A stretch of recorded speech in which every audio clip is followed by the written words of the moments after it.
Welcome to Man Does Tech, where I solve the problems you didn't even know you had. You start by opening the matrix menu. Press second, then X-1. You want to create or edit a matrix immediately, so choose Edit and pick a letter like A. Once selected, enter the number of rows and columns. Make sure dimensions match the problem you'll solve. Then move through grid cells and type each value, using Enter to advance. If you need decimals, type them directly. Once done, press second quit to return with the matrix stored. Now you build expressions with your stored matrices. Press Math, then select matrix operations like inverse or transpose, or use the X-1 key for names under second X-1.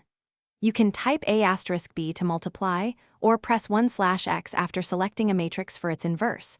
This works only when dimensions allow it. Make sure the columns of the left matrix equal the rows of the right. Once entered, press Enter to compute. Check the result on screen and store outputs, using SDO right arrow if you need them later.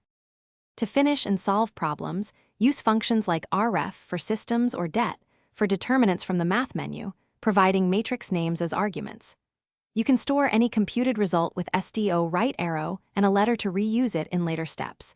This avoids re-entry. If you encounter errors, stop and verify dimensions and entries first.